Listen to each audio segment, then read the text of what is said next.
Now extended through January 14th, join a clean and spacious Planet Fitness for zero enrollment and only $10 a month. With tons of equipment and free fitness training, it's the perfect place for everybody to work out. Even me, mister. I'm so stressed I grind my teeth more than most people grind coffee. Especially you. Give your anxiety-clenched jaw a rest. My molars will be so happy. Start feeling fit-tacular today. Join in club or at planetfitness.com. Zero enrollment, $10 a month, cancel anytime. Deal ends January 14th. See club for details.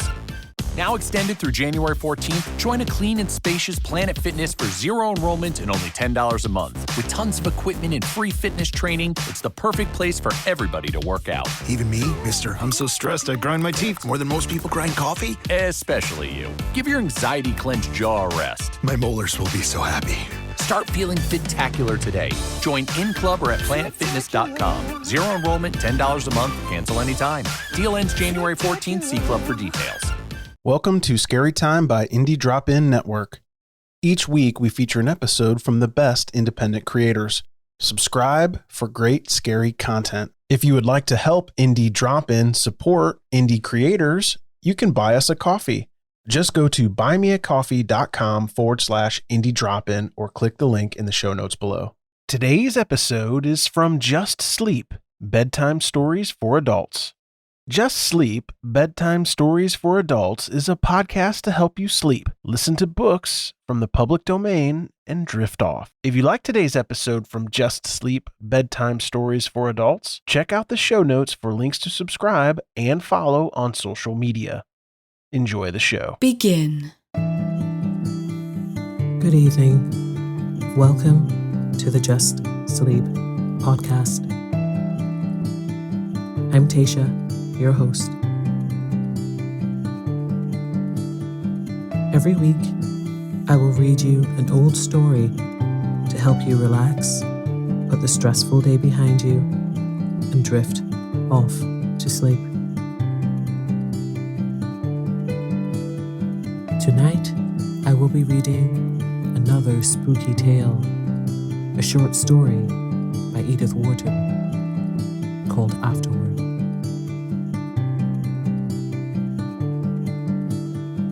So lie down, close your eyes, and let me read you a story.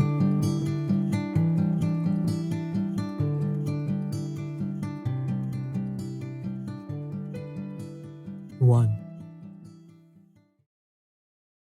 Oh, there is one, of course, but you'll never know it. The assertion, laughingly flung out 6 months earlier in a bright June garden, came back to Mary Boyne with a sharp perception of its latent significance as she stood in the December dusk, waiting for the lamps to be brought into the library. The words had been spoken by their friend Alida Stair as they sat at tea on her lawn at Pangbourne, in reference to the very house of which the library in question was the central, the pivotal feature. Mary Boyne and her husband, in quest of a country place in one of the southern or southwestern counties, had, on their arrival in England, carried their problem straight to Alida Stair, who had successfully solved it in her own case. But it was not until they had rejected, almost capriciously, several practical and judicious suggestions that she threw it out. Well, there's Lyng in Dorsetshire. It belongs to Hugo's cousins, and you can get it for a song. The reasons she gave for its being obtainable on these terms, its remoteness from a station, its lack of electric light, hot water pipes, and other vulgar necessities, were exactly those pleading in its favor, with two romantic Americans perversely in search of the economic drawbacks which were associated, in their tradition, with unusual architectural felicities. I should never believe I was living in an old house unless I was thoroughly uncomfortable, Ned Boyne, the more extravagant of the two, had insisted. The least hint of convenience would make me think it had been bought out of an exhibition, with the pieces numbered and set up again. And they had proceeded to enumerate with humorous precision their various suspicions and exactions, refusing to believe that the house their cousin recommended was really Tudor, till they learned it had no heating system, or that the village church was literally in the grounds, till she assured them of the deplorable uncertainty of the water supply. It's too uncomfortable to be true, Edward Boyne had continued to exult, as the avowal of each disadvantage was successfully wrung from her. But he had cut short his rhapsody to ask, with a sudden relapse to distrust, "And the ghost? You've been concealing from us the fact there is no ghost." Mary at the moment had laughed with him, yet almost with her laugh, being possessed of several sets of independent perceptions, had noted a sudden flatness of tone in Alida's answering hilarity. "Oh, Dorsetshire is full of ghosts, you know." Yes, but that won't do. I don't want to have to drive 10 miles to see somebody else's ghost. I want one of my own, on the premises. Is there a ghost at Lyng?" His rejoinder had made Alida laugh again, and it was then that she had flung back tantalizingly, "Oh, there is one, of course, but you'll never know it." "Never know it?" Boyne pulled her up. "But what in the world constitutes a ghost except the fact of its being known for one?" "I can't say, but that's the story. That there's a ghost, but that nobody knows it's a ghost. Well, not till afterward, at any rate." "Till afterward?" "Not till long, long afterward." "But if it's once been identified as an unearthly visitant, why hasn't its singlement been handed down in the family? How has it managed to preserve its incognito?" Alida could only shake her head. "Don't ask me, but it has." And then suddenly, Mary spoke up, as if from some cavernous depth of divination. Suddenly, long afterward, one says to oneself, that was it. She was oddly startled at the sepulchral sound with which her question fell on the banter of the other two, and she saw the shadow of the same surprise flit across Alida's clear pupils. "I suppose so. One just has to wait." "Oh, hang waiting," Ned broke in. "Life's too short for a ghost who can only be enjoyed in retrospect. Can't we do better than that, Mary?" But it turned out that in the event they were not destined to, for within 3 months of their conversation with Mrs. Stair, they were established at Lyng, and the life they had yearned for to the point of planning it out in all its daily details had actually begun for them. It was to sit, in the thick December dusk, by just such a wide-hooded fireplace, under just such black oak rafters, with the sense that beyond the mullioned panes, the downs were darkening to a deeper solitude. It was for the ultimate indulgence in such sensations that Mary Boyne had endured, for nearly 14 years, the soul-deadening ugliness of the Middle West, and that Boyne had ground on doggedly at his engineering till, with a suddenness that still made her blink. The prodigious windfall of the Blue Star Mine had put them at a stroke in possession of life and the leisure to taste it. They had never for a moment meant their new state to be one of idleness, but they meant to give themselves only to harmonious activities. She had her vision of painting and gardening against a background of grey walls. He dreamed of the production of his long-planned book on the economic basis of culture. And with such absorbing work ahead, no existence could be too sequestered. They could not get far enough from the world or plunge deep enough into the past. Dorsetshire had attracted them from the first by a semblance of remoteness out of all proportion to its geographical position. But to the Boynes, it was one of the ever-recurring wonders of the whole incredibly compressed island, a nest of counties, as they put it, that for the production of its effects, so little a given quality went so far, that so few miles made a distance, and so short a distance a difference. "It's that," Ned had once enthusiastically explained, "that gives such depth to their effects, such relief to their least contrasts. They've been able to lay the butter so thick on every exquisite mouthful." The butter had certainly been laid on thick at Lyng. The old grey house, hidden under a shoulder of the downs, had almost all the finer marks of commerce with a protracted past. The mere fact that it was neither large nor exceptional made it, to the Boynes, abound the more richly in its special sense, the sense of having been for centuries a deep, dim reservoir of life. The life had probably not been of the most vivid order, for long periods no doubt.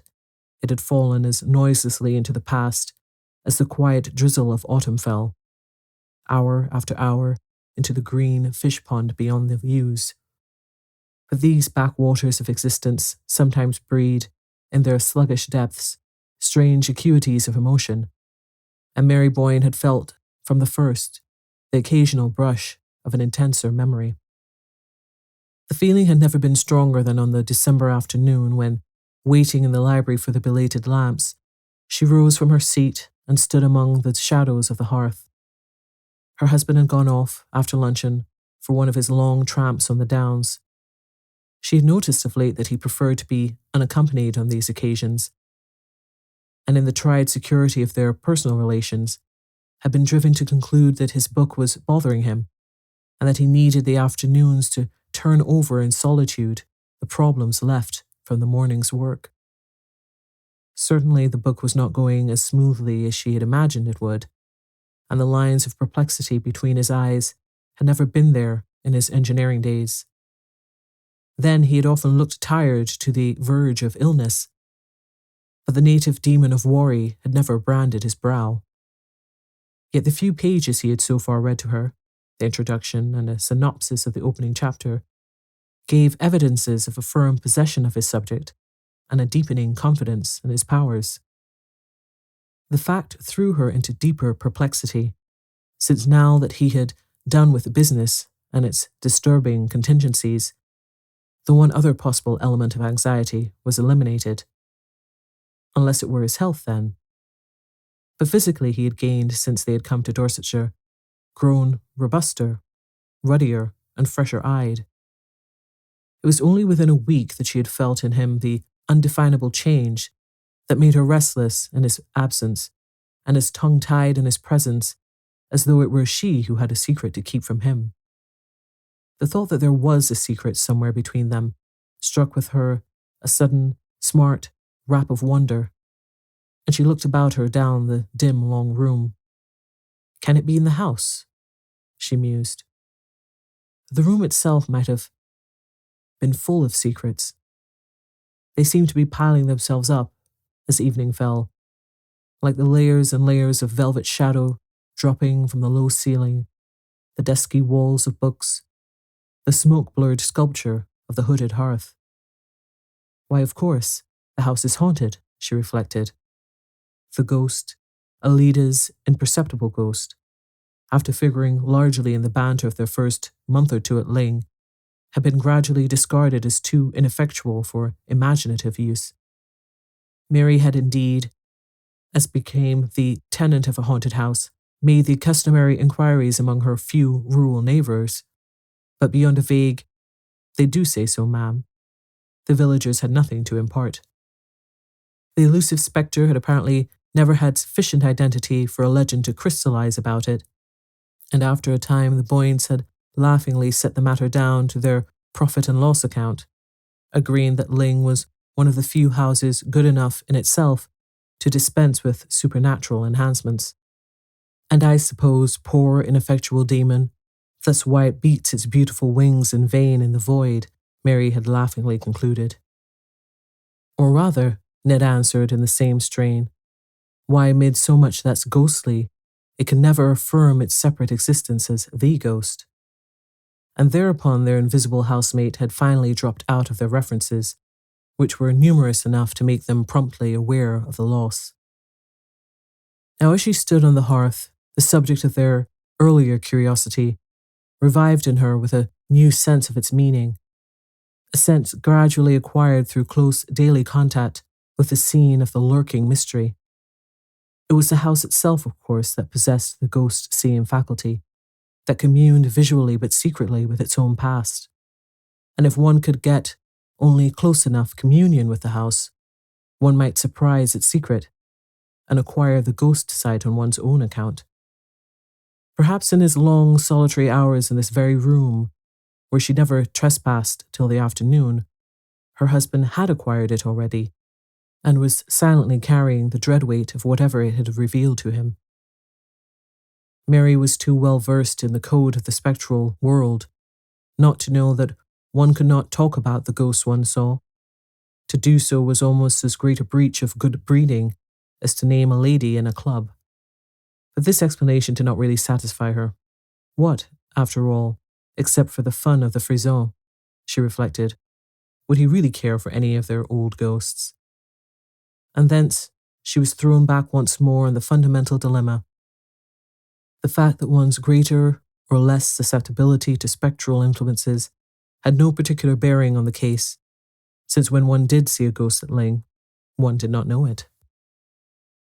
Not till long afterward, Alida Stair had said, well, supposing Ned had seen one when they first came, and had only known within the last week what had happened to him. More and more, under the spell of the hour, she threw back her searching thoughts to the early days of their tenancy, but at first only to recall the confusion of unpacking, settling, arranging of books, and calling to each other from remote corners of the house, as treasure after treasure of their habitation revealed itself to them.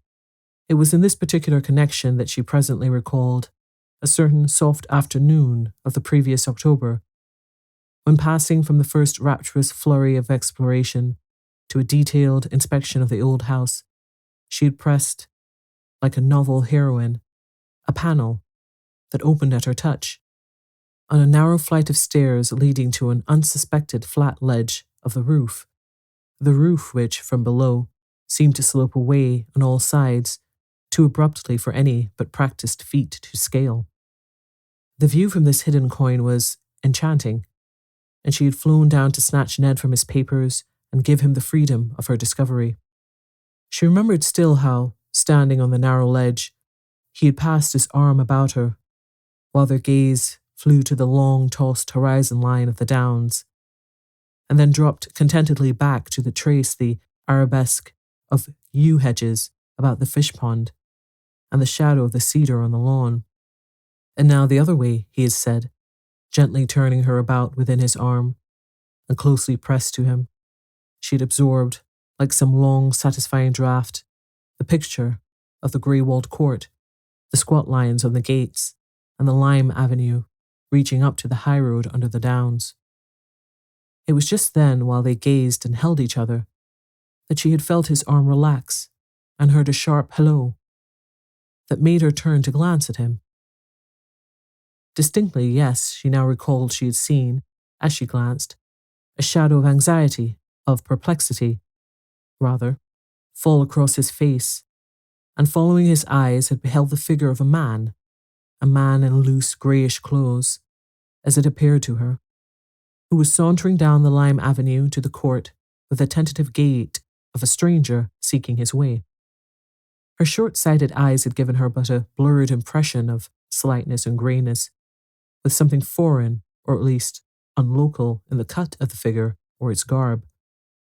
But her husband had apparently seen more, seen enough to make him push past her with a sharp wait, and dash down the twisting stairs without pausing to give her a hand for the descent. A slight tendency to dizziness obliged her, after a provisional clutch at the chimney against which they had been leaning, to follow him down more cautiously, and when she had reached the attic landing, she paused again for a less definite reason, leaning over the oak banister to strain her eyes through the silence of the brown, sun-flecked depths below. She lingered there still, somewhere in those depths. She heard the closing of a door, then, mechanically impelled, she went down the shallow flights of steps till she reached the lower hall. The front door stood open on the mild sunlight of the court, and the hall and the court were empty.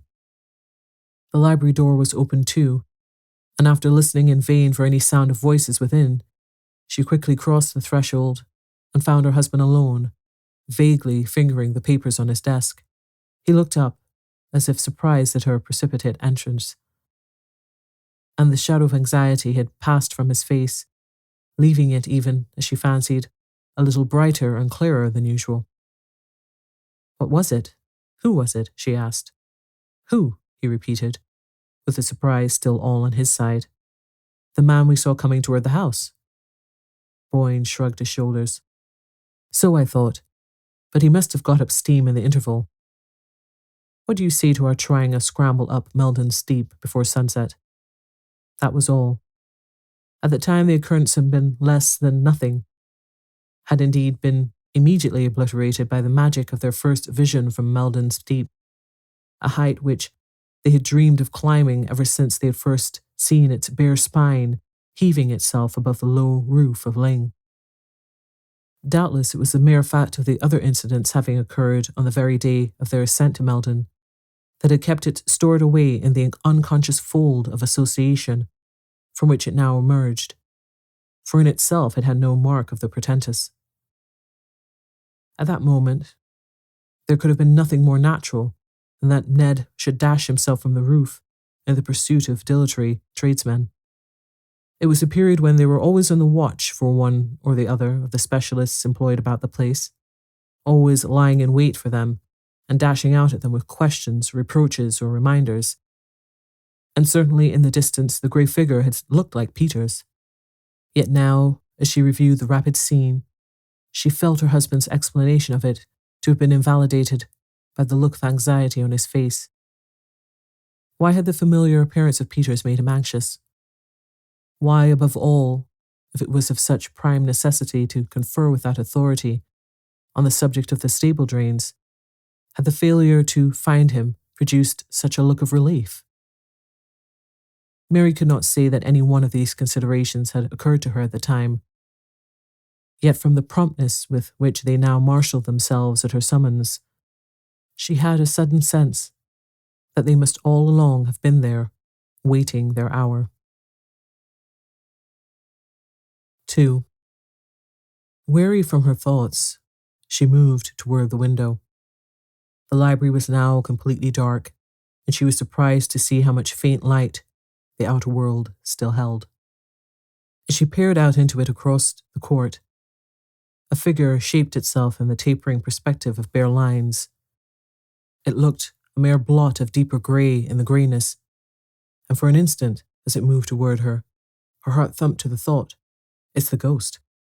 She had time in that long instant to feel suddenly that the man of whom, 2 months earlier, she had a brief distant vision from the roof was now, at his predestined hour, about to reveal himself as not having been Peter's, and her spirit sank under the impending fear of the disclosure.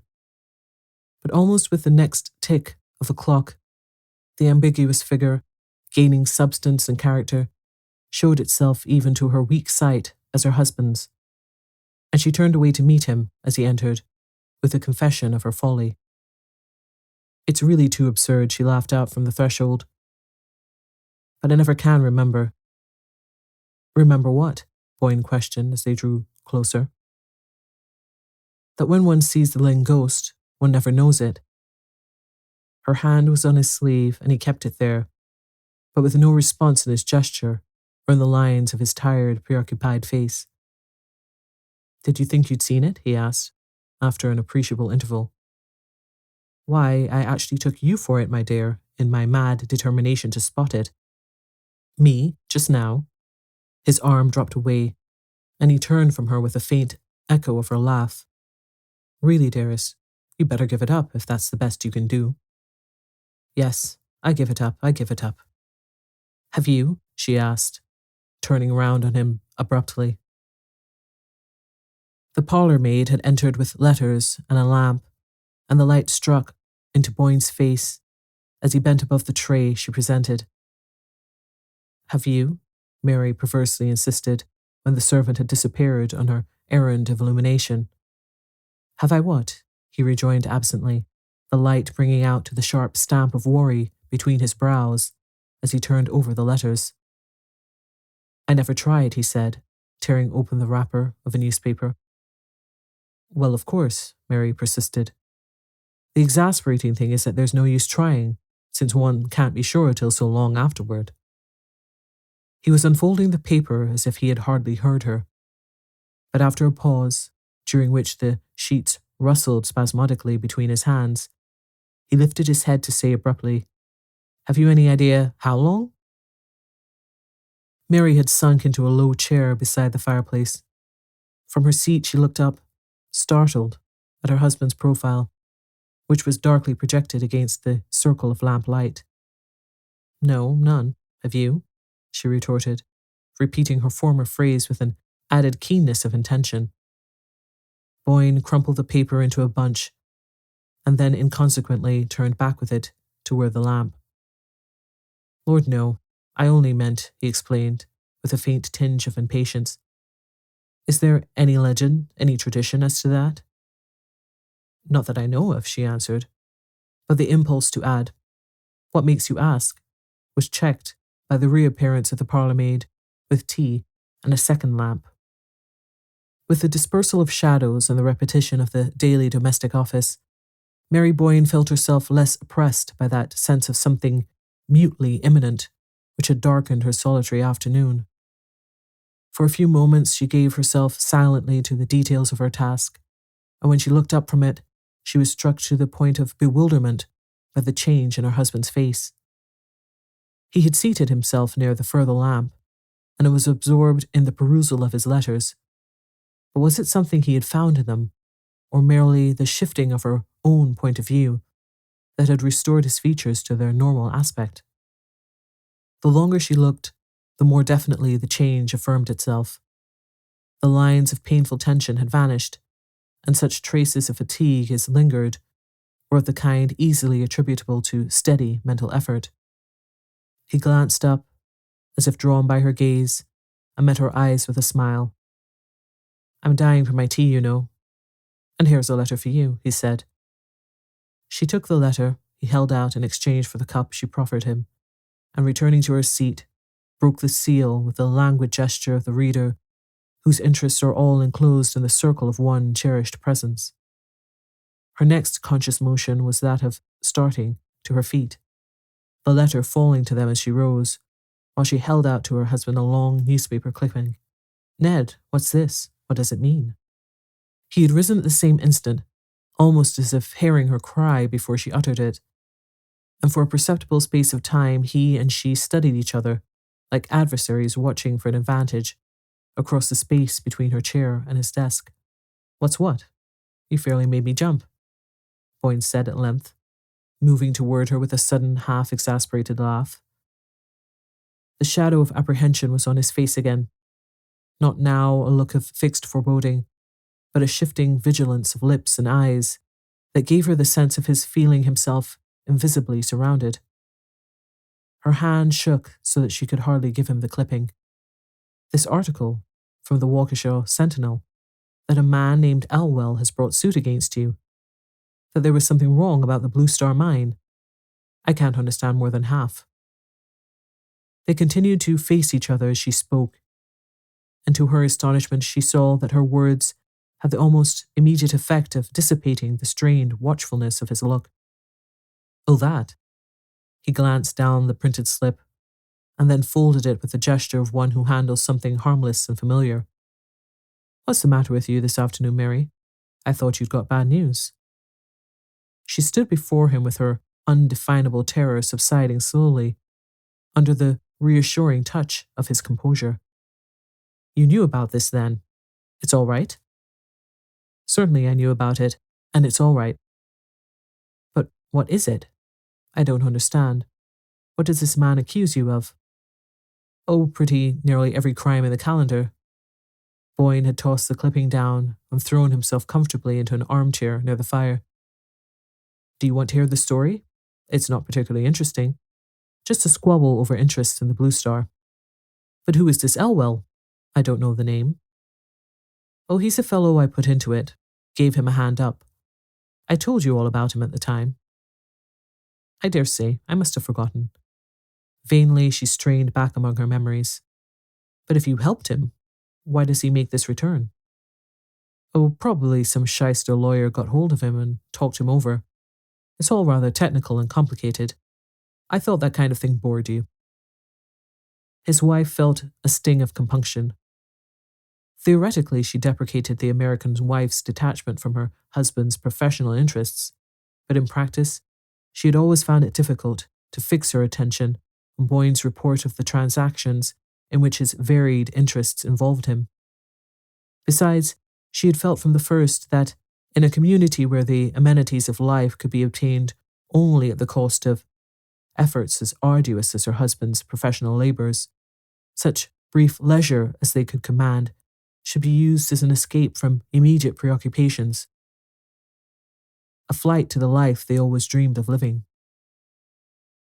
Once or twice, now that this new life had actually drawn its magic circle around them, she had asked herself if she had done right, but hitherto such conjectures had been no more than the retrospective excursions of an active fancy.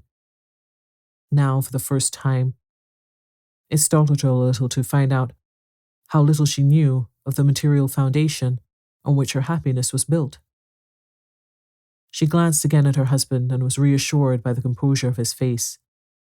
Yet she felt the need of more definite grounds for her reassurance. "But doesn't this suit worry you? Why have you never spoken to me about it?" He answered both questions at once. "I didn't speak of it at first because it did worry me, annoyed me rather, but it's all ancient history now. Your correspondent must have got hold of a back number of the Sentinel." She felt a quick thrill of relief. "You mean it's over? He's lost his case?" There was a just perceptible delay in Boyne's reply. "The suit's been withdrawn, that's all." But she persisted, as if to exonerate herself from the inward charge of being too easily put off. "Withdrawn because he saw he had no chance?" "Oh, he had no chance," Boyne answered. She was still struggling with a dimly felt perplexity at the back of her thoughts. "How long ago was it withdrawn?" He paused, as if with a slight return of his former uncertainty. "I've just had the news now, but I've been expecting it." "Just now, in one of your letters?" "Yes, in one of my letters." She made no answer and was aware only, after a short interval of waiting, that he had risen and, strolling across the room, had placed himself on the sofa at her side.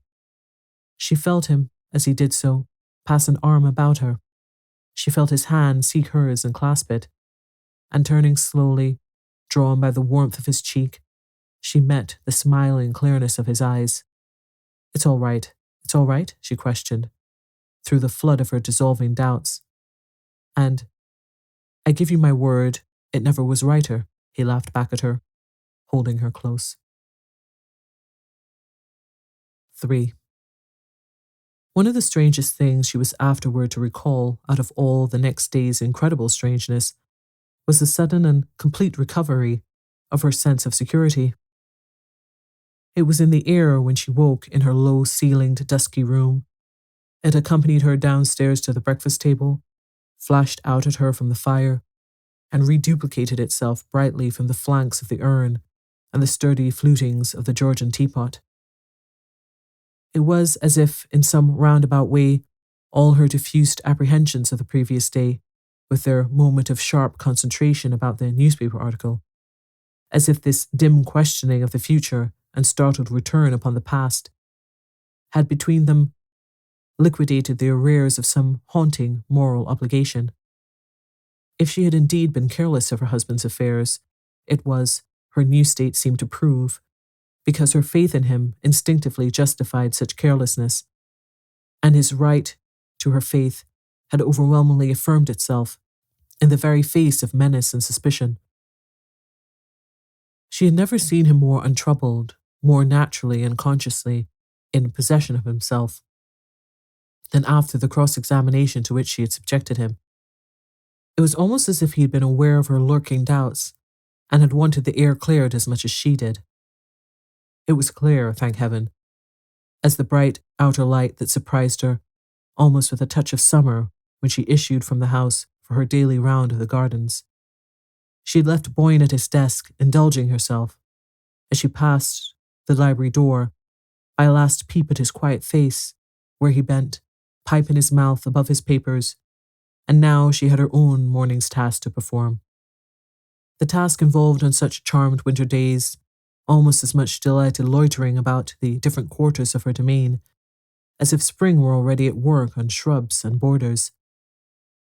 There were such inexhaustible possibilities still before her, such opportunities to bring out the latent graces of the old place, without a single irreverent touch of alteration, that the winter months were all too short to plan what spring and autumn executed. And her recovered sense of safety gave, on this particular morning, a peculiar zest to her progress through the sweet, still place. She went first to the kitchen garden, where the pear trees drew complicated patterns on the walls, and pigeons were fluttering and preening about the silvery slated roof of their cot. There was something wrong about the piping of the hothouse, and she was expecting an authority from Dorsetshire, who was to drive out between trains and make a diagnosis of the boiler. But when she dipped into the damp heat of the greenhouses, among the scented spices and the waxy pinks and reds of old-fashioned exotics, even the flora of Lyng was in the note. She learned that the great man had not arrived, and the day being too rare to waste in an artificial atmosphere, she came out again and paced slowly along the springy turf of the bowling green to the gardens behind the house. At their farther end rose a grass terrace, commanding over the fish pond and the yew hedges, a view of the long house front with its twisted chimney stacks and the blue shadows of its roof angles, all drenched in the pale, gold moisture of the air. Seen thus, across the level tracery of the yews, under the suffused, mild light, it sent her, from its open windows and hospitably smoky chimneys, the look of some warm human presence, of a mind slowly ripened on a sunny wall of experience. She had never before had so deep a sense of her intimacy with it, such a conviction that its secrets were all beneficent, kept, as they said to children, for one's good. So complete a trust in its power to gather up her life and Ned's into the harmonious pattern of the long, long story it sat there weaving in the sun. She heard steps behind her and turned, expecting to see the gardener, accompanied by the engineer from Dorsetshire. But only one figure was in sight, that of a youngish, slightly built man, who, for reasons she could not on the spot have specified, did not remotely resemble her preconceived notion of an authority on hothouse boilers. The newcomer, on seeing her, lifted his hat and paused with the air of a gentleman, perhaps a traveller, desirous of having it immediately known that his intrusion is involuntary. The local fame of Lyng occasionally attracted the more intelligent sightseer, and Mary half expected to see the stranger dissemble a camera or justify his presence by producing it. But he made no gesture of any sort, and after a moment she asked, "Is there anyone you wish to see?" "I came to see Mr. Boyne," he replied. His intonation, rather than his accent, was faintly American, and Mary, at the familiar note, looked at him more closely. The brim of his soft felt hat cast a shade on his face, which, thus obscured, wore to her short-sighted gaze a look of seriousness, as of a person arriving on business and civilly but firmly aware of his rights.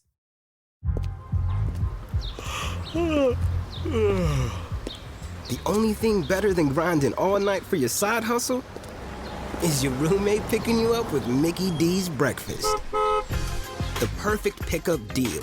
There's a deal for every morning at McDonald's. Right now, taste breakfast perfection when you get a warm and savory sausage McMuffin with egg for just $2.50. Price and participation may vary. Cannot be combined with combo meal. Now extended through January 14th, join a clean and spacious Planet Fitness for zero enrollment and only $10 a month. With tons of equipment and free fitness training, it's the perfect place for everybody to work out. Even me, mister, I'm so stressed I grind my teeth more than most people grind coffee. Especially you. Give your anxiety-clenched jaw a rest. My molars will be so happy.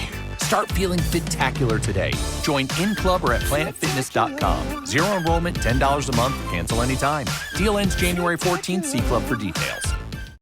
You coming to bed, hon? Yep, honey, I'll be right there. Just gotta turn out the light. Ow! Ow! Ow! Ah! Some things never change. Like your kids always leaving tiny toys on the floor for you to step on. And Geico saving folks lots of money on their car insurance. Sweetie, I think I left the downstairs light on. Please don't make me go. 15 minutes could save you 15% or more. Past experience had made Mary equally sensible to such claims, but she was jealous of her husband's morning hours and doubtful of his having given anyone the right to intrude on them.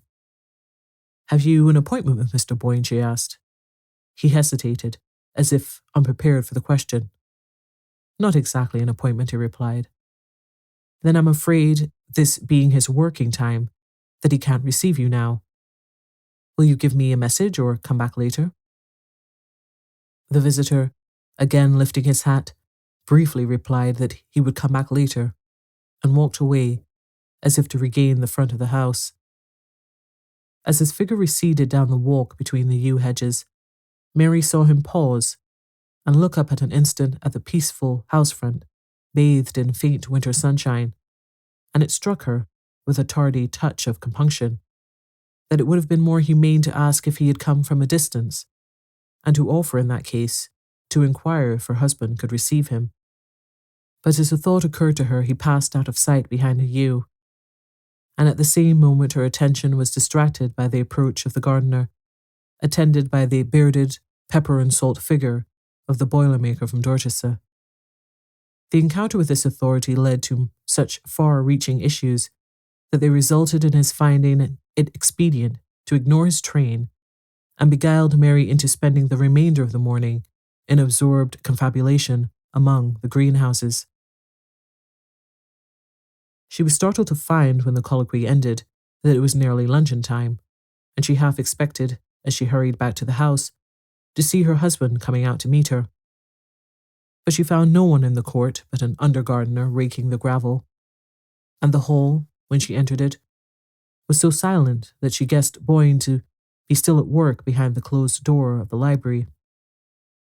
Not wishing to disturb him, she turned into the drawing-room, and there, at her writing table, lost herself in the renewed calculations of the outlay to which the morning's conference had committed her. The knowledge that she could permit herself such follies had not yet lost its novelty, and somehow, in contrast to the vague apprehensions of the previous days, it now seemed an element of her recovered security, of the sense that, as Ned had said, things in general had never been righter. She was still luxuriating in lavish play of figures when the parlour-maid, from the threshold, roused her with a dubiously worded inquiry as to the expediency of serving luncheon. It was one of their jokes that Tremble announced luncheon as if she were divulging a state secret, and Mary, intent upon her papers, merely murmured an absent-minded assent. She felt Tremble wavering expressively on the threshold, as if in rebuke of such off-hand acquiescence. Then her retreating steps sounded down the passage, and Mary, pushing away her papers, crossed the hall and went to the library door. It was still closed, and she wavered in her turn, disliking to disturb her husband, yet anxious that he should not exceed his normal measure of work. As she stood there, balancing her impulses, the esoteric Tremble returned with the announcement of luncheon, and Mary, thus impelled, opened the door and went into the library. Boyne was not at his desk, and she peered about her, expecting to discover him at the bookshelves somewhere down the length of the room. But her call brought no response, and gradually it became clear to her that he was not in the library. She turned back to the parlour-maid. "Mr. Boyne must be upstairs. Please tell him that luncheon is ready." The parlour-maid appeared to hesitate between the obvious duty of obeying orders and an equally obvious conviction of the foolishness of the injunction laid upon her.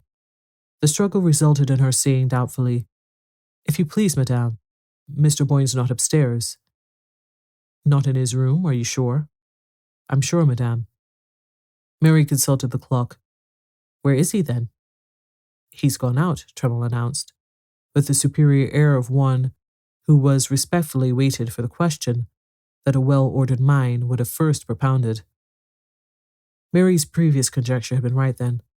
Boyne must have gone to the gardens to meet her, and since she had missed him, it was clear that he had taken the shorter way by the south door instead of going round to the court.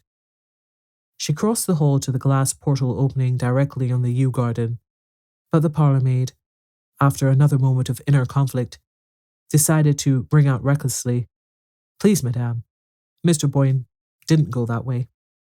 Mary turned back. Where did he go, and when? He went out of the front door, up the drive. It was a matter of principle with Tremel never to answer more than one question at a time. Up the drive, at this hour? Mary went to the door herself and glanced across the court, through the long tunnel of bare limes.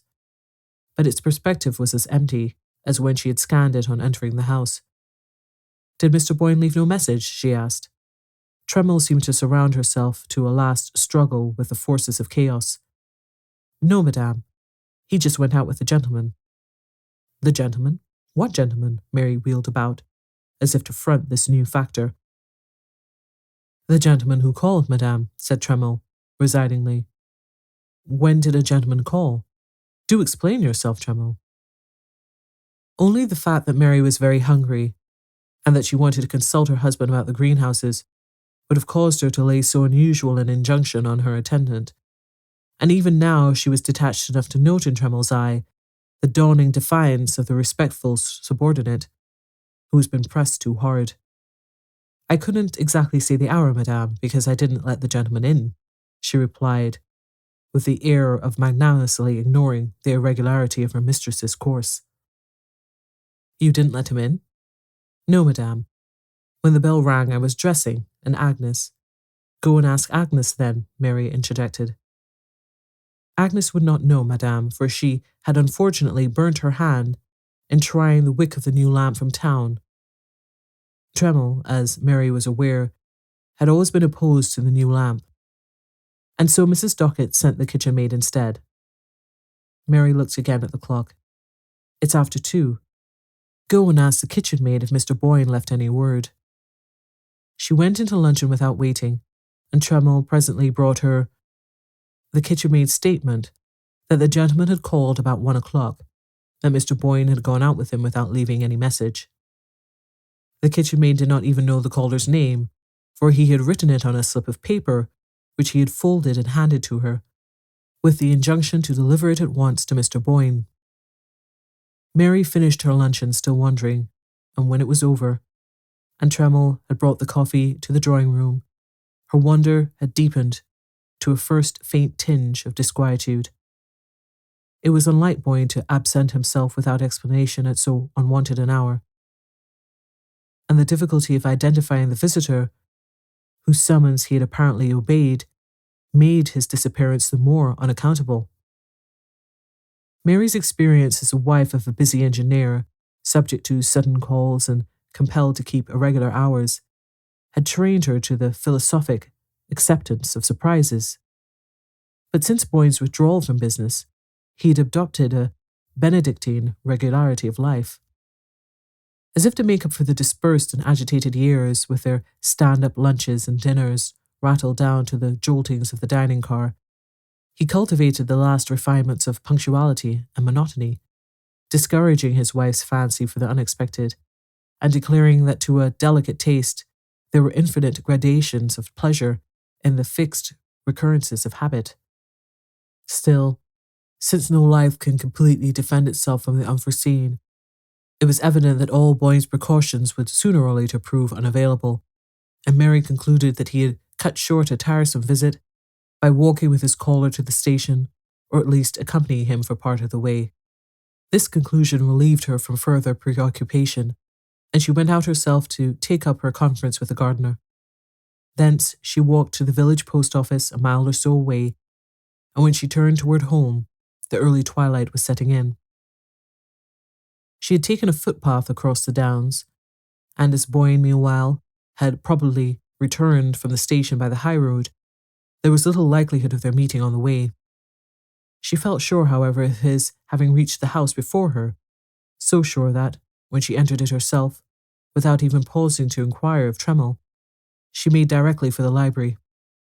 But the library was still empty, and with an unwonted precision of visual memory, She immediately observed that the papers on her husband's desk lay precisely as they had lain when she had gone in to call him to luncheon.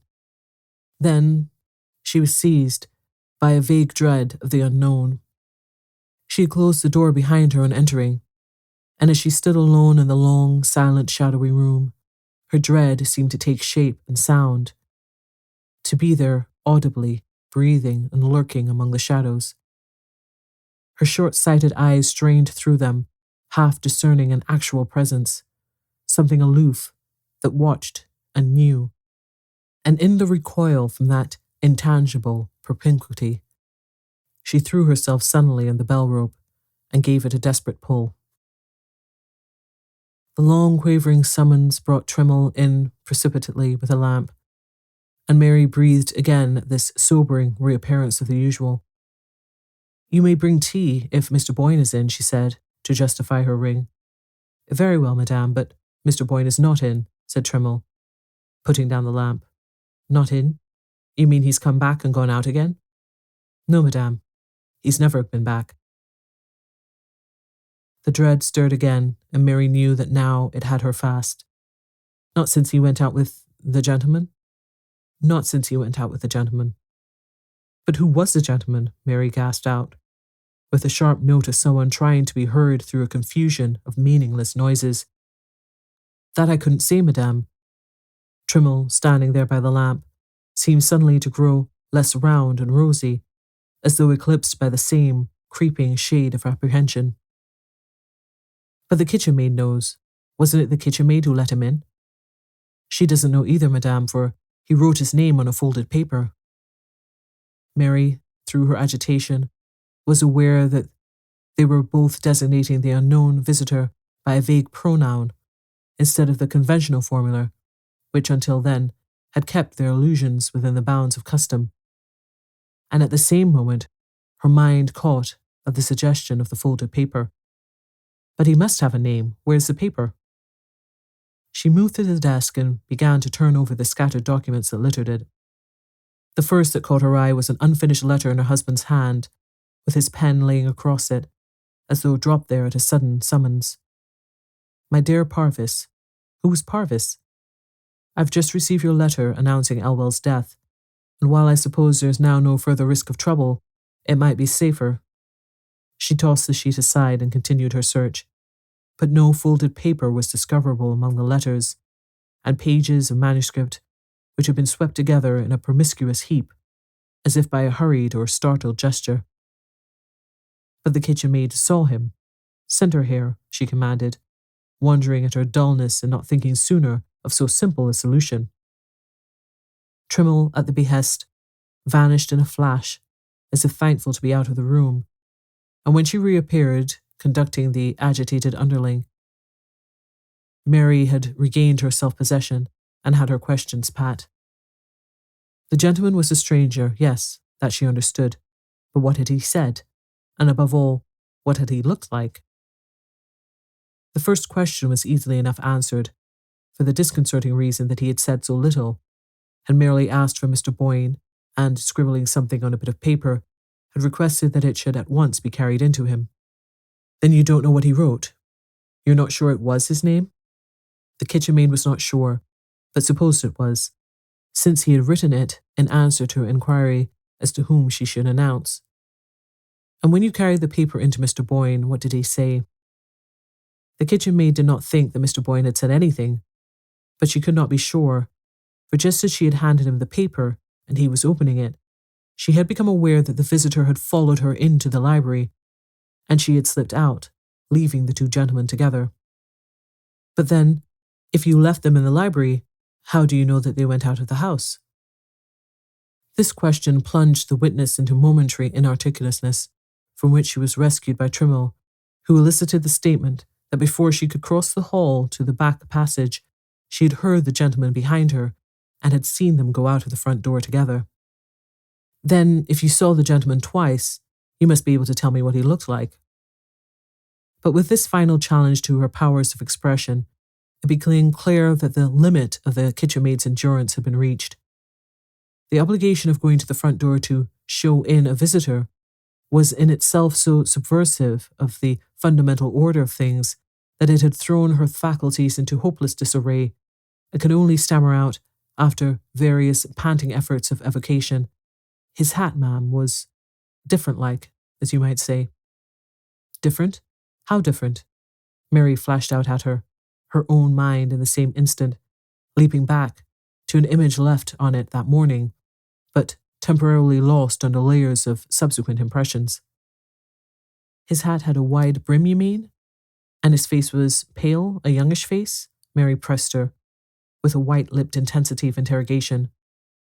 But if the kitchen maid found any adequate answer to this challenge, it was swept away for her listener down the rushing current of her own convictions. The stranger in the garden. Why had Mary not thought of him before? She needed no one now to tell her that it was he who had called for her husband and gone away with him. But who was he, and why had Boyne obeyed his call? 4. It leaped out at her suddenly like a grin out of the dark, that they had often called England so little, such a confoundedly hard place to get lost in. A confoundedly hard place to get lost in. That had been her husband's phrase. And now, with the whole machinery of official investigation, sweeping its flashlights from shore to shore and across the dividing straits, now with Boyne's name blazing from the walls of every town and village, his portrait, how that wrung her, hawked up and down the country like the image of a hunted criminal. Now the little compact populous island, so policed, surveyed and administered, revealed itself as a sphinx-like guardian of abysmal mysteries, staring back into his wife's anguished eyes, as if with the malicious joy of knowing something they would never know. In the fortnight since Boyne's disappearance, there had been no word of him, no trace of his movements. Even the usual misleading reports that raised expectancy in tortured bosoms had been few and fleeting. No one but the bewildered kitchen maid had seen him leave the house, and no one else had seen the gentleman who accompanied him. All inquiries in the neighbourhood failed to elicit the memory of a stranger's presence that day in the neighbourhood of Lyng, and no one had met Edward Boyne, either alone or in company, in any of the neighbouring villages, or on the road across the downs, or at either of the local railways. The sunny English noon had swallowed him as completely as if he had gone out into Sumerian night.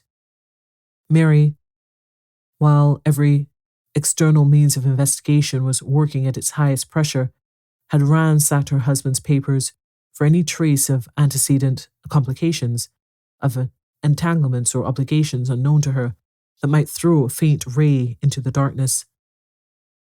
But if any such had existed in the background of Boyne's life, they had disappeared as completely as the slip of paper on which the visitor had written his name. There remained no possible thread of guidance except, if it were indeed an exception, the letter which Boyne had apparently been in the act of writing when he received his mysterious summons. The letter, read and reread by his wife and submitted by her to the police, yielded little enough for conjecture to feed on. "I have just heard of Elwell's death, and while I suppose there is now no further risk of trouble, it might be safer." That was all. The risk of trouble was easily explained by the newspaper clipping which had apprised Mary of the suit brought against her husband by one of his associates in the Blue Star enterprise. The only new information conveyed in the letter was the fact of it showing Boyne, when he wrote it, to be still apprehensive of the results of the suit, though he had assured his wife that it had been withdrawn, and though the letter itself declared that the plaintiff was dead. It took several weeks of exhaustive cabling to fix the identity of the parvis to whom the fragmentary communication was addressed, but even after these inquiries had shown him to be a Waukesha lawyer, no new facts concerning the Elwell case were elicited. He appeared to have had no direct concern in it, but to have been conversant with the facts merely as an acquaintance and possible intermediary, and he declared himself unable to divine with what object Boyne intended to seek his assistance. This negative information, sole fruit of the first fortnight's feverish search, was not increased by a jot during the slow weeks that followed. Mary knew that the investigations were still being carried on, but she had a vague sense of their gradual slackening, as the actual march of time seemed to slacken. It was as though the days, flying horror-struck from the shrouded image of the one inscrutable day, gained assurance as the distance lengthened, till at last they fell back into their normal gait. And so with the human imaginations at work on the dark event. No doubt it occupied them still, but week by week and hour by hour, it grew less absorbing, took up less space, was slowly but inevitably crowded out of the foreground of consciousness by the new problems perpetually bubbling up from the vaporous cauldron of human experience. Even Mary Boyne's consciousness gradually felt the same lowering of velocity. It still swayed with the incessant oscillations of conjecture, but they were slower, more rhythmical in their beat. There were moments of overwhelming lassitude, when like the victim of some poison which leaves the brain clear but holds the body motionless, she saw herself domesticated with the horror, accepting its perpetual presence as one of the fixed conditions of life. These moments lengthened into hours and days, till she passed into a phase of stolid acquiescence. She watched the familiar routine of life with the incurious eye of a savage, on whom the meaningless processes of civilization make but the faintest impression. She had come to regard herself as part of the routine, a spoke of the wheel revolving with its motion. She felt almost like the furniture of the room in which she sat, an insensate object to be dusted and pushed about with the chairs and tables. And this deepening apathy held her fast at Lyng, in spite of the urgent entreaties of friends and the usual medical recommendation of change. Her friends supposed that her refusal to move was inspired by the belief that her husband would one day return to the spot from which he had vanished, and a beautiful legend grew up about this imaginary state of waiting. But in reality, she had no such belief. The depths of anguish enclosing her were no longer lighted by flashes of hope. She was sure that Boyne would never come back, that he had gone out of her sight as completely as if death itself had waited that day on the threshold. She had even renounced, one by one, the various theories as to his disappearance, which had been advanced by the press, the police, and her own agonized imagination. In sheer lassitude, her mind turned from these alternative horrors and sank back into the blank fact that he was gone. No, she would never know what had become of him. No one would ever know. But the house knew. The library in which she spent her long, lonely evenings knew. For it was here that the last scene had been enacted, here that the stranger had come and spoken the word which had caused Boyne to rise and follow him. The books on the shelves had seen his face, and there were moments when the intense consciousness of the old, dusky walls seemed about to break out into some audible revelation of their secret. But the revelation never came, and she knew it would never come. Lyng was not one of the garrulous old houses that betray the secrets entrusted to them. Its very legend proved that it always had been the mute accomplice, the incorruptible custodian of the mysteries it had surprised. And Mary Boyne, sitting face to face with its portentous silence, felt the futility of seeking to break it by any human means. 5. I don't say it wasn't straight, yet don't say it was straight. It was business. Mary, at the words, lifted her head with a start and looked intently at the speaker. When half an hour before a card with Mr. Parvis on it had been brought up to her, she had immediately been aware that the name had been part of her consciousness ever since she had read it at the head of Boyne's unfinished letter. In the library, she had found awaiting her a small, neutral-tinted man with a bald head and gold eyeglasses, and it sent a strange tremor through her to know that this was the person to whom her husband's last known thought had been directed. Parvis, civilly, but without vain preamble, in the manner of a man who has his watch in his hand, had set forth the object of his visit.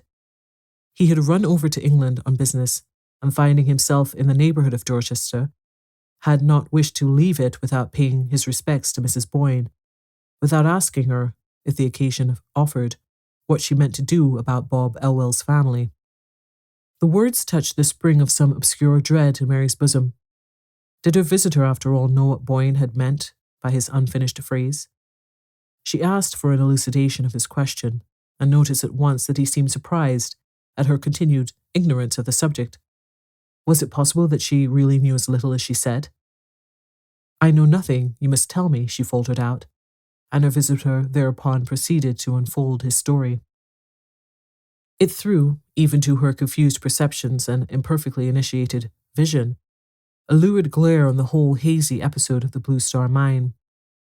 Her husband had made his money in that brilliant speculation, at the cost of getting ahead of someone else less alert to seize the chance. The victim of his ingenuity was young Robert Elwell, who had put him on to the Blue Star scheme. Parvis, at Mary's first startled cry, had thrown her a sobering glance through his impartial glasses. Bob Elwell wasn't smart enough, that's all. If he had been, he might have turned round and served Boyne the same way. It's the kind of thing that happens every day in business. I guess it's what the scientists call the survival of the fittest, said Mr. Parvis, evidently pleased with the aptness of his analogy. Mary felt a physical shrinking from the next question she tried to frame. It was as though the words on her lips had a taste that nauseated her. "But then, you accuse my husband of doing something dishonorable?" Mr. Parvis surveyed the question dispassionately. "Oh no, I don't. I don't even say it wasn't straight." He glanced up and down the long lines of books, as if one of them might have supplied him with the definition he sought. "I don't say it wasn't straight, and yet I don't say it was straight. It was business." After all, no definition in his category could be more comprehensive than that. Mary sat staring at him with a look of terror. He seemed to her like the indifferent, implacable emissary of some dark, formless power. "But Mr. Elwell's lawyers apparently did not take your view, since I suppose the suit was withdrawn by their advice." "Oh yes, they knew he hadn't a leg to stand on, technically. It was then they advised him to withdraw the suit that he got desperate. You see, he borrowed most of the money he lost in the Blue Star, and he was up a tree. That's why he shot himself when they told him he had no show." The horror was sweeping over Mary in great, deafening waves. He shot himself? He killed himself because of that? Well, he didn't kill himself exactly. He dragged on 2 months before he died. Parvis emitted the statement as unemotionally as a gramophone grinding out its record. "You mean that he tried to kill himself and failed? And tried again?" "Oh, he didn't have to try again," said Parvis, grimly. They sat opposite each other in silence, he swinging his eyeglass thoughtfully about his finger, she motionless, her arms stretched along her knees in an attitude of rigid tension. "But if you knew all this," she began at length, hardly able to force her voice above a whisper, "how is it that when I wrote to you at the time of my husband's disappearance, you said you didn't understand the letter?" Parvis received this without perceptible discomfiture. "Well, I didn't understand it strictly speaking, but it wasn't the time to talk about it if I had. The Elwell business was settled when the suit was withdrawn. Nothing I could have told you would have helped you to find your husband." Mary continued to scrutinize him. "Then why are you telling me now?" Still, Parvis did not hesitate. "Well, to begin with, I supposed you knew more than you appear to. I mean about the circumstances of Elwell's death. And then people are talking about it now. The whole matter's been raked up again. And I thought if you didn't know, you ought to." She remained silent, and he continued. "You see, it's only come out lately what a bad state Elwell's affairs were in.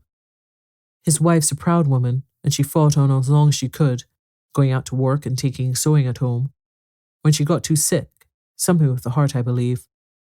But she had his bedridden mother to look after, and the children, and she broke down under it, and finally had to ask for help. That attracted attention to the case, and the papers took it up, and a subscription was started. Everybody out there liked Bob Elwell, and most of the prominent names in the place are down on the list, and people began to wonder why." Parvis broke off to fumble in an inner pocket. "Here," he continued. "Here's an account of the whole thing from the Sentinel. A little sensational, of course, but I guess you'd better look it over. He held out a newspaper to Mary, who unfolded it slowly, remembering as she did the evening when, in that same room, the perusal of a clipping from the Sentinel had first shaken the depths of her security. As she opened the paper, her eyes shrinking from the glaring headlines, "Widow of Boyne's victim forced to appeal for aid," ran down the column of text to 2 portraits inserted in it. The first was her husband's, taken from a photograph made the year they had come to England. It was a picture of him that she liked best, the one that stood on the writing table upstairs in her bedroom. As the eyes in the photograph met hers, she felt it would be impossible to read what was said of him, and she closed her lids with the sharpness of the pain. "I thought if you felt disposed to put your name down," she heard Parvis continue. She opened her eyes with an effort, and they fell on the other portrait. It was that of a youngish man, slightly built, in rough clothes, with features somewhat blurred by the shadow of a projecting hat brim. Where had she seen that outline before? She stared at it confusedly, her heart hammering in her throat and ears. Then she gave a cry. "This is the man who came for my husband." She heard Parvis start to his feet and was dimly aware that she had slipped backward into the corner of the sofa, and he was bending above her in alarm. With an intense effort, she straightened herself and reached out for the paper which she had dropped. "It's the man. I should know him anywhere," she cried in a voice that sounded in her ears like a scream. Parvis's voice seemed to come to her from far off, down endless, fog-muffled windings. "Mrs. Boyne, you're not very well. Shall I call somebody? Shall I get a glass of water?" No. She threw herself toward him, her hand frantically clutching the newspaper. "I tell you, it's the man. I know him. He spoke to me in the garden." Parvis took the journal from her, directing his eyeglasses to the portrait. "It can't be Mrs. Boyne. It's Robert Elwell." Robert Elwell? Her white stare seemed to travel into space. Then it was Robert Elwell who came for him. Came for Boyne, the day he went away. Parvis's voice dropped as hers rose. He bent over, laying a fraternal hand on her, as if to coax her gently back into her seat. "Why, Elwell was dead, don't you remember?" Mary sat with her eyes fixed on the picture, unconscious of what he was saying. "Don't you remember Boyne's unfinished letter to me, the one you found on his desk that day? It was written just after he'd heard of Elwell's death." She noticed an odd shake in Parvis's unemotional voice. "Surely you remember that," he urged. Yes, she remembered. That was the profoundest horror of it. Elwell had died the day before her husband's disappearance, and this was Elwell's portrait. And it was the portrait of the man who had spoken to her in the garden. She lifted her head and looked slowly about the library. The library could have borne witness that it was also the portrait of the man who'd come in that day to call Boyne from his unfinished letter.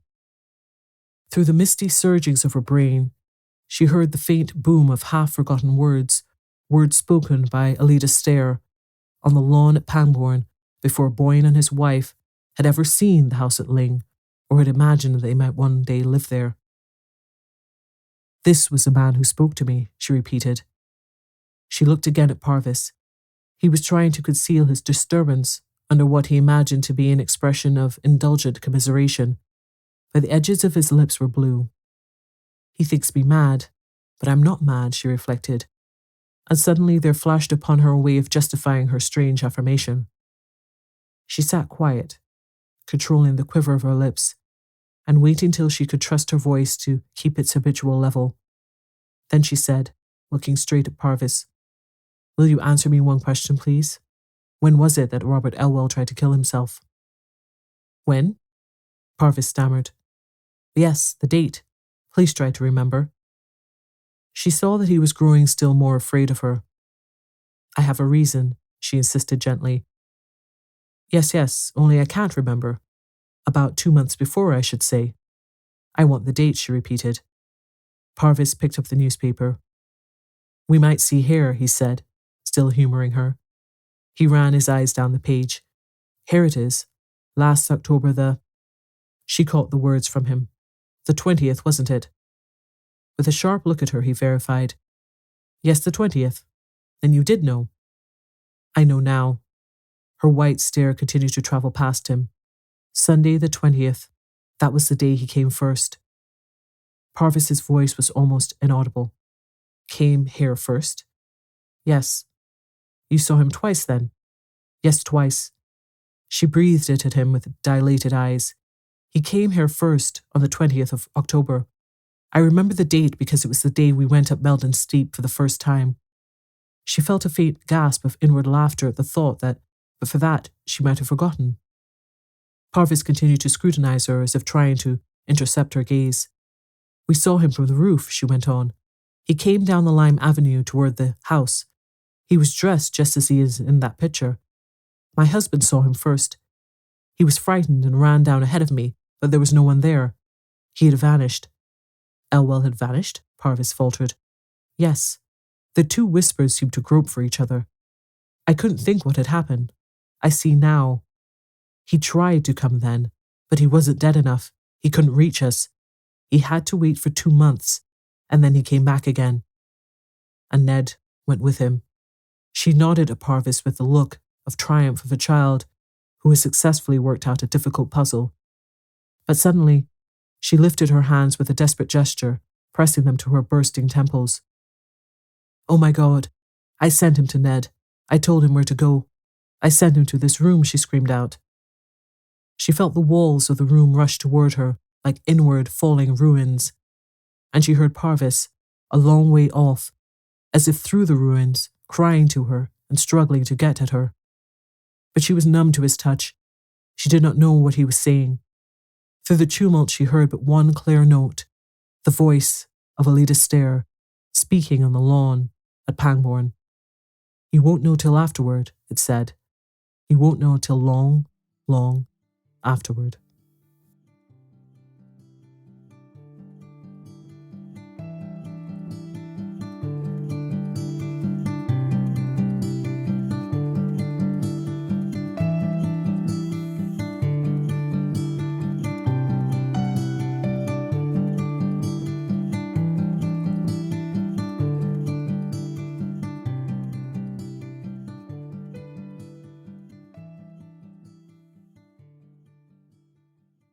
Thanks again for listening to Scary Time by Indie Drop-In Network. Check out all of Indie Drop-In shows at indiedropin.com. If you would like your show featured, reach out to us at Indie Drop-In on all social media or go to indiedropin.com. The only thing better than grinding all night for your side hustle is your roommate picking you up with Mickey D's breakfast. The perfect pickup deal.